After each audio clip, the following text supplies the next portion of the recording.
Hi, my name is Jesse Stonerock. My topic for the persuasive speech is, should the national drinking age be lowered to a certain age? I am arguing that it shouldn't be lowered, and I find it interesting that there even is an argument of whether or not it should be lowered.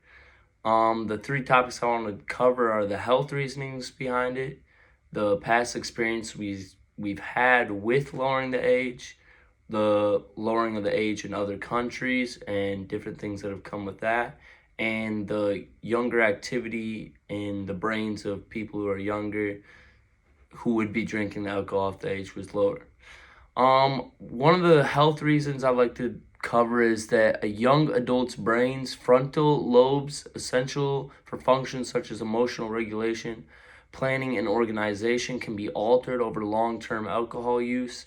And in the short term, many young people are known for binge drinking. They say 90% of people under the age of 21 who say that they've drank or who have drank in five drinks or more for men and 4 drinks or more for women, which is considered binge drinking. Binge drinking is, it's drinking, but you're doing it more than just to feel a little drunk. You're getting more than what you need out of it, I guess is what you could say. Many different rights in the United States are conferred, and people would argue that because you're 21, you can do a lot of other things. Because when you're 18, you can do a lot of other things. You can vote.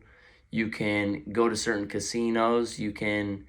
There's a lot of things you can do when you turn 18, so why can't we drink, is people's argument. And the reason I see to counter that is that drinking isn't the same as voting. Voting is giving you a right to...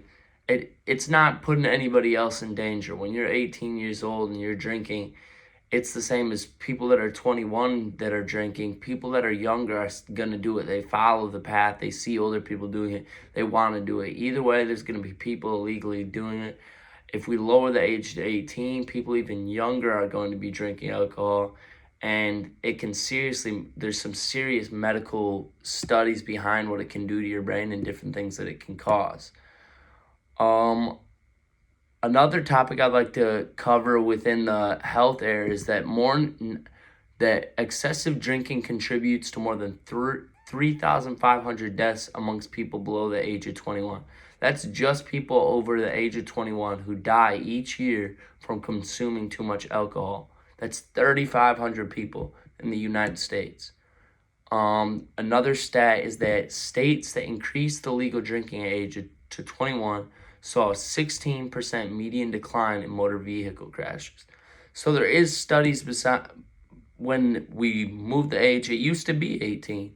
When we moved it from 18 to 21, we saw that it actually made a difference. There was trial and error. There was different things that we know from past experiences. So we have another stat from the debate about lowering, and this is very well mined. This is a very trustable source. I have some very good sources on my outline if you'd like to read. The drinking age was lowered to 18 in many states back in the Vietnam War era. The country was asking thousands of this was people's argument, is that we're asking thousands of young men to go and fight for their lives and fight for our country. Why should they not be able to have a drink or two? Well, it's not just the people that are in the Vietnam drinking. First off, we have to think about people past that experience drinking, and where things are at now are a lot different from back then. There's a lot more vehicles on the road. There's a lot more deaths being caused from drinking. There's a lot more reasonings for us to keep the age that it's at than... I would argue that if the age was to change for drinking, it would be higher rather than lowered, because it's one of the biggest killers in the United States today is drunk driving. And that's not, if we lower it to 18, we got 3 years of younger people. That's people in high school. You got kids in high school that are going to be drinking. You really don't expect the younger classmen and the younger people to follow along with that trend.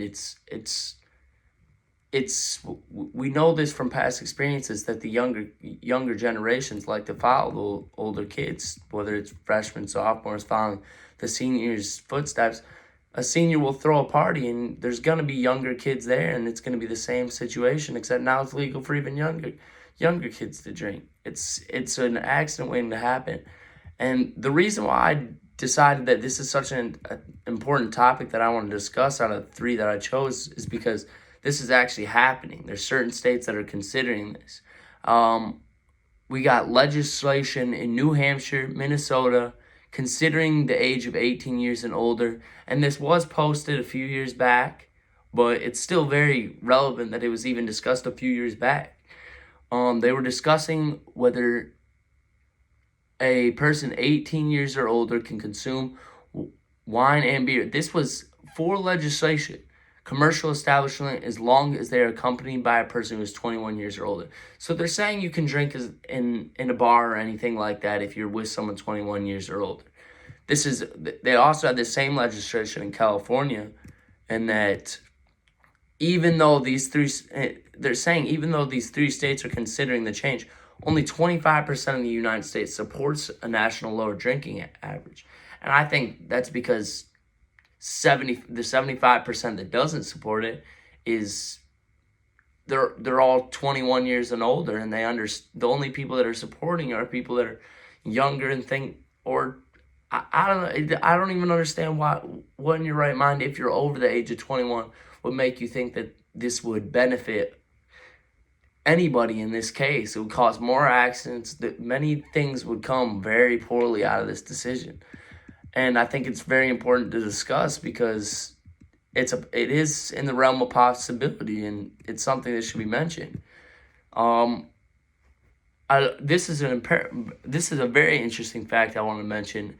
The issue of date rape seems omnious. In one conducted study in Ireland, it found that it is the most prevalent known date rape drug that they consider during police reports, which is not it's not like that in the United States, because I bet you it is like that in the United States. But what I'm saying is, when you add that into the conclusion of date rape, you're having people that are in younger ages, college, high school.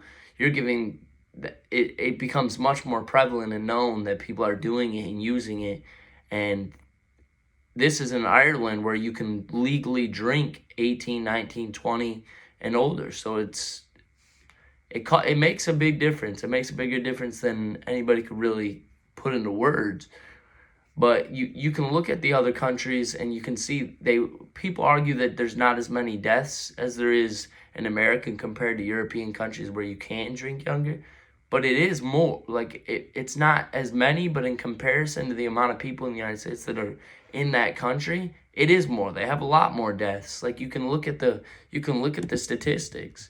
And I'm below 21, and I mean, I understand why people my age would want the drinking age to be lowered. It makes lots of sense, but to think that it's actually something that we should do, and nothing more than like a joke, or I don't want to say a joke, but it's definitely not something that I believe people my age should actually think would be good for our country or good for everyone's health. Like, it's just a bad idea in my opinion.